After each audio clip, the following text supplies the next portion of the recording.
A trust can be a powerful legacy tool, but does it serve as an effective beneficiary of a retirement account? Stay with us as we break down the pros and cons of listing a trust as a beneficiary of a retirement account. The information presented on this program is believed to be factual and up to date at the time of its recording. We do not guarantee its accuracy, and it should not be regarded as a complete analysis of the topics covered. Discussions and answers to questions do not involve the rendering of investment advice, personalized or otherwise, but are limited to the dissemination of general information. A professional advisor should be consulted before implementing any of the options presented. Measured Wealth Private Client Group is registered with the Securities and Exchange Commission and only transacts business in states in which it is registered or exempt from registration. Welcome to Financial Futures, a Measured Wealth podcast powered by the team at Measured Wealth in beautiful Portsmouth, New Hampshire.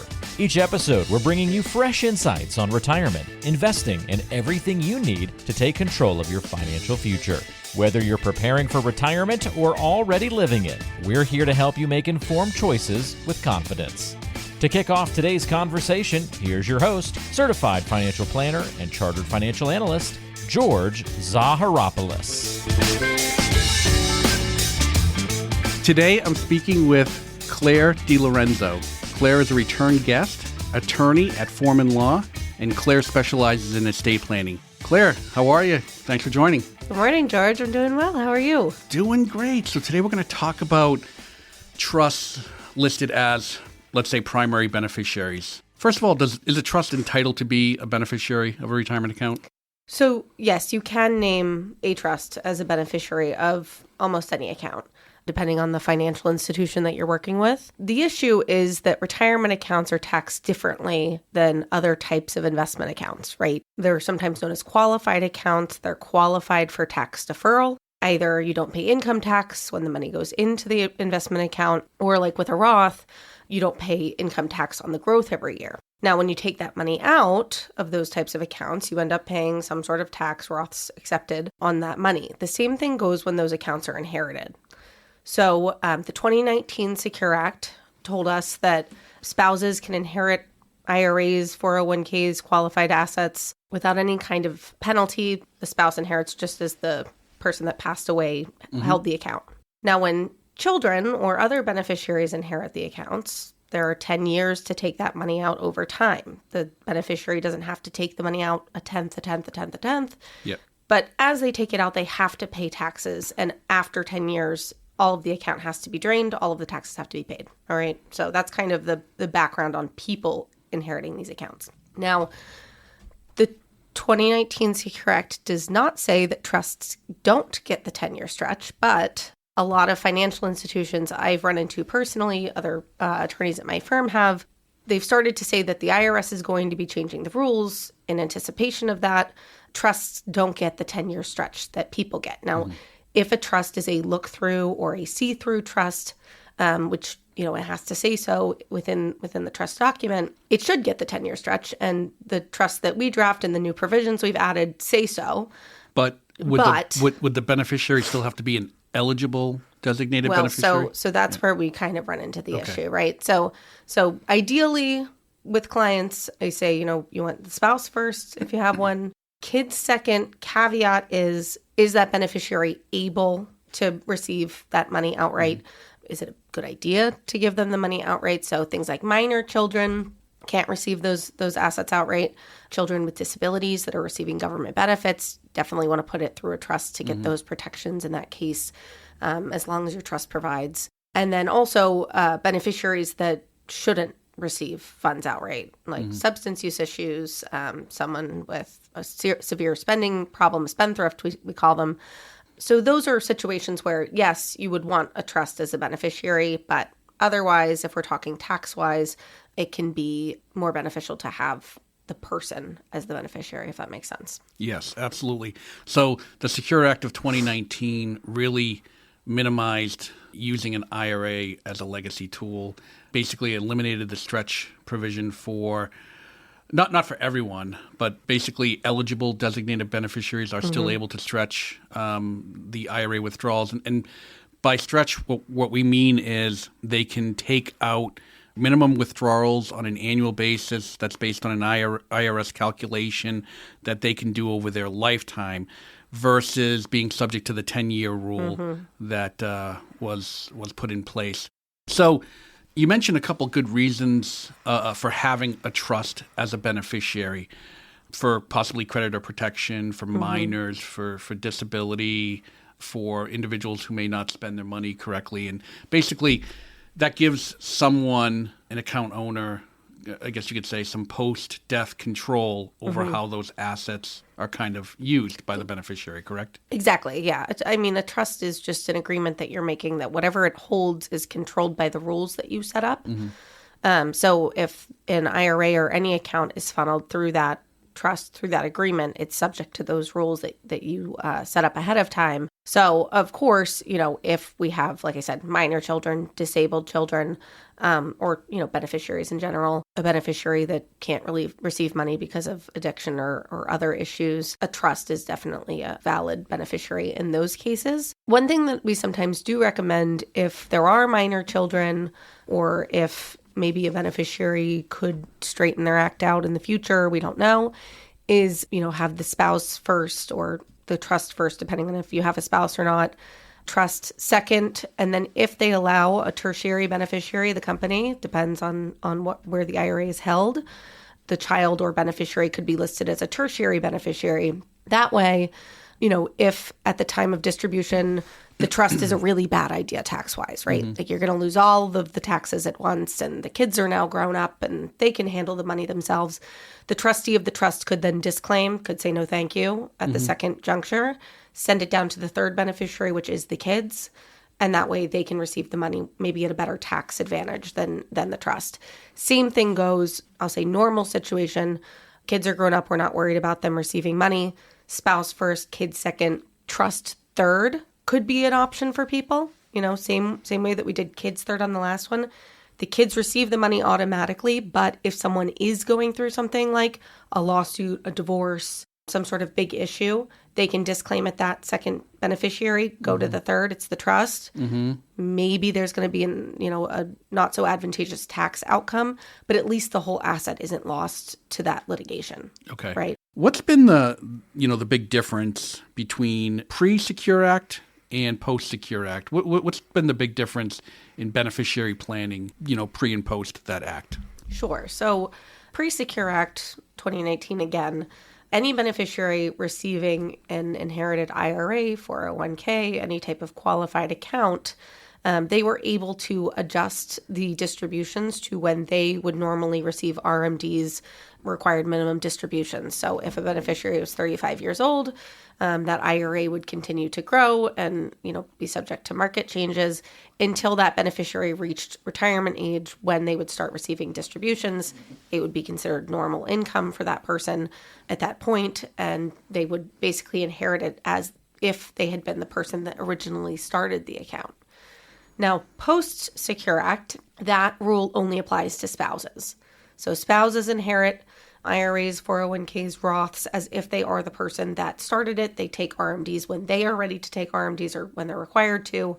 But for other beneficiaries, there's something called the 10-year stretch. Now, it's not necessarily that money has to be taken out every year over the 10-year period. This is something that a beneficiary would speak to their financial advisor about.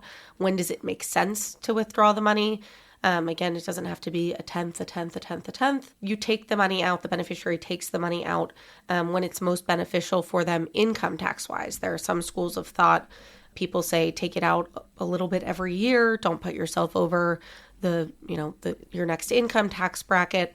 Or some people will say let it grow for the whole 10 years, and then on year 10, take the big tax hit, take it all out at once. So it's really just a different theory for each one. But again, speak to your financial advisor about that. The problem that we're running into, the 2019 Secure Act said that trusts, as long as they're see-through or look-through trusts, should have that same ability to take that 10-year stretch, take that 10-year time period to take the money out over time, distribute it to beneficiaries. And that was great. That is great, because during that 10-year period, whatever hasn't been distributed to the beneficiary as income is nice and protected for them. Hopefully, if the trust provides lawsuits, divorces, things like that.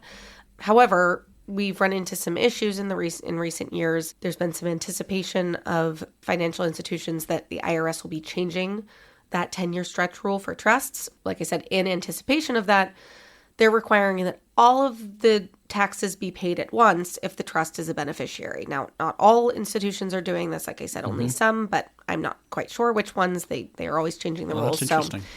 So when all of the IRA is going to the trust, it's 40% in taxes roughly right off the bat, and then it's just normal investable money. All the income taxes have been paid, but you've lost a huge chunk right off the bat there. So generally, if beneficiaries can receive money outright, I recommend that they do, that you have people first on those types of accounts, and the trust is a backup. However, there are some situations where you would want a beneficiary. You wouldn't want a beneficiary to receive money outright. So special needs beneficiaries receiving government benefits, beneficiaries dealing with some sort of an issue where they can't receive money, addiction, spendthrift issues. They're not good at managing their own money. But you have to balance and minor children as well. You have to balance those things. So it's definitely a conversation between the attorney and the financial advisor to see what the best solution is for the client. Yeah. So you mentioned a great point, that consideration that people need to think about, or at least reflect on, how will the money be taxed to the beneficiary?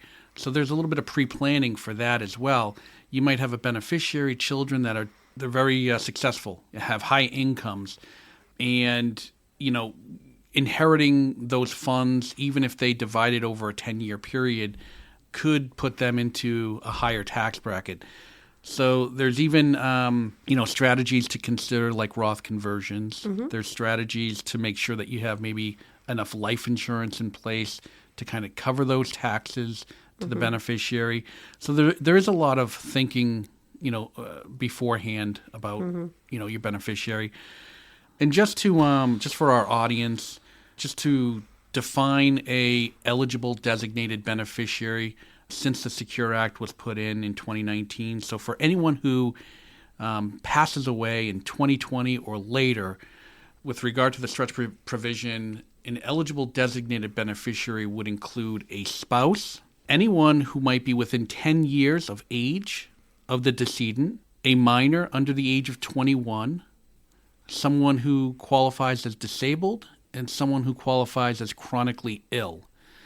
So in those situations, potentially the beneficiary will be able to stretch those payments over their life expectancy. So instead of being subject to a 10-year rule or a 5-year rule, they can actually stretch those payments over their life expectancy, take out a smaller amount, and allow more funds to grow for a longer period of time. So just wanted to clarify what an eligible designated beneficiary is. I want to circle back to taxes, because a trust can be set up as, let's say, a conduit trust or a see-through trust, but then you also have a trust where it could be a discretionary trust, correct? Where a trustee might be different than the beneficiaries, and they control the distribution of the assets from the account. So theoretically, correct me if I'm wrong, Claire, if a trust is labeled as a beneficiary on, let's say, a traditional IRA, and the trust beneficiaries are not eligible designated beneficiaries, but they're subject to, let's say, an RMD. The RMD comes out of the IRA, goes into the trust. In a discretionary trust, if the money remains in the trust, it's taxed at a higher tax rate, a trust tax rate, correct? So if it's retained by the trust and added to the principal, then it would be seen as trust income for the year, because all distributions from IRAs, traditional IRAs, 401ks are seen as taxable income. Yep. So yes, if it's retained by the trust, you'd likely have to file on the 1041, the tax return of the year for the trust that it received that RMD and kept it. Ideally, if financial institutions were allowing trusts to be the beneficiary and have the 10-year stretch, then as a look-through trust, it could then go to the beneficiary. So it would go through the trust, and then the income would be distributed to the beneficiary, and that would go on the beneficiary's tax return through a K-1. Right. So I don't need to get too technical, No, I mean, this is really important, because, the highest tax bracket for an individual, you don't hit that until, 600 or 600 and something thousand in income versus a trust where it's a lot lower. It's almost, a trust, I believe the trust tax rate, don't quote me, but I believe it's 35 to 40%, which is much higher than most people's income tax, even if you are in a higher bracket. So it's obviously, that's what I mean by we would want, if a beneficiary is able to receive the money outright, the inherited IRA outright, it's usually a better tax outcome in general, even if they do have the 10-year stretch, because they can control when they're taking the money out, control when they're taking themselves into the higher tax brackets. And it's unlikely that they'll take themselves into that highest tax bracket, that trust tax bracket. What my firm has seen is when these financial institutions are refusing to honor the 2019 Secure Act with the trust as a beneficiary of an IRA, all the taxes are being paid out at once, which is at the highest tax bracket in general. So, Claire, what else is important that someone should know about, just listing a beneficiary in general, whether it's going to be a trust or whether it's going to be someone individually? What should someone know, about that? Or how should they think about their beneficiary? Let's say they just set up a trust. And, because I get this question often, we just put together a trust. Should I put that as my primary beneficiary? And, I always kind of pause there and I kind of defer that to their estate planning attorney, because understanding these rules are a bit complex. I don't think any individual should just label their beneficiary as a trust without understanding all of what applies here. But what else should someone be thinking about when they're labeling their beneficiary? Well, I think even outside of tax considerations, there can be additional considerations if there are certain situations happening. So, for example, if there's, spouses that are in a second marriage, for example, we actually just had a conversation about this, George. What I see sometimes is spouses in second marriages, they name each other first because that's on an IRA, because that's the best tax-wise, that's the best tax way to handle it. The surviving spouse inherits the IRA. They end up spending it down. They have the ability to change beneficiaries after the deceased spouse's death. So then the deceased spouse's IRA ends up going to people they maybe wouldn't have wanted it to go to. I think considering more than one person could be a beneficiary on an IRA, on the first line, on the second line. So considering percentages, do you want the second spouse to receive 80% and maybe 20% is going directly to children? Do you want to send any of this money to charity? There's no tax. The charities can take the money out of the IRAs without paying those income taxes that we were speaking about. So if you're charitably inclined, do we want to maybe take some money off the top of an IRA for charity? Are there considerations of, children from previous marriages that you'd want to receive money outright upon the first death? Are there family members that you think would benefit more from this type of, you have to take it out over time type of situation? You bring up a good point, Claire, about having a charity as the possible beneficiary, which actually made me think of something else, back to the required minimum distribution. If a trust is labeled as a beneficiary, and let's say it's a see-through beneficiary, but there's multiple beneficiaries in the trust, the RMD, or required minimum distribution, the amount that the IRS says, hey, this is the amount that needs to come out every year, would be based on the older of the multiple beneficiaries, correct? And that might be a tax question. What do you mean by older? Well, if there's let's say there's two brothers that are the beneficiaries of a trust, and the trust is labeled as a beneficiary, and the decedent passed away post RBD or on or after their required beginning date of their RMD. The required minimum distribution, I thought I read somewhere, was calculated based on the age of the older of the beneficiaries. If it's maybe a discretionary trust I believe that could have been the old rules / I think that's how it works for spouses. Yeah. Like they recalculate the RMD dates based on when the spouse will be eligible for the RMDs. I mean, that's also assuming that the financial institution allows the trust to do RMDs for beneficiaries rather than requiring that the trust cash in the account all at once, because that's the danger that we're running into with these, is that the financial institution says, well, the trust has to essentially cash out the account all at once to make it a non-qualified asset, get it post-tax. That's like 40% in taxes right there. So that's why, it really isn't great for the trust to be named, particularly as first beneficiary. But, there are definitely situations that we've spoken about, reasons why it would be beneficial for a trust to be primary. So I suppose it kind of depends. One more consideration for the non-tax-wise reasons why to reconsider your beneficiaries on your retirement accounts would be if a spouse or a beneficiary are in a nursing home, or you expect them to be in a nursing home. If you have a spouse with, God forbid, Alzheimer's, dementia, something where a long-term care stay is maybe a drawn-out process. Sometimes it's not the best to name a spouse in that situation, especially if they are eligible or could be eligible for Medicaid, government-funded long-term care. So that's something to speak with your financial advisor about, with your estate planning attorney, see what the best plan is. If, you're anticipating needing Medicaid or needing, government assistance, you wouldn't want that person to be a direct beneficiary of an account in general. Okay. And that's where the person passing away, their first beneficiary is the spouse, but the spouse is already on Medicaid or anticipating applying for Medicaid in the future. Is that a situation that you would suggest maybe a trust might be a qualified primary beneficiary? Perhaps, or if there are adult children that are able to receive funds, or other adult beneficiaries that are able to receive funds. I usually, as a general rule, I say, quote unquote, people first, trusts as the secondary or tertiary beneficiary. But of course, there are tons of exceptions to that rule. Okay. Well, Claire, we covered a lot today. We talked a little bit about the Secure Act of 2019, what a beneficiary situation was like before the Secure Act and what the difference is afterwards. There's really a lot here to take into consideration when people set up their beneficiaries. It really does require a little bit of thought and think through on what is the best direction to go in, especially when you've created a trust and you feel like you have this estate planning document that's really powerful.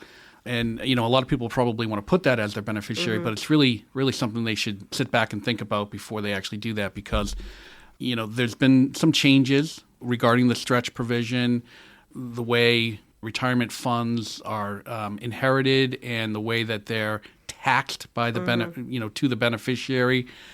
So a lot of this needs to be thought through, and like you just mentioned, a beneficiary could be in a situation where they might not want to show all of that income, or there might be a special needs circumstance. Correct. So it's really important that for everyone out there to really speak with your financial advisor, really speak with your estate planning attorney to determine what is going to be the most beneficial for you.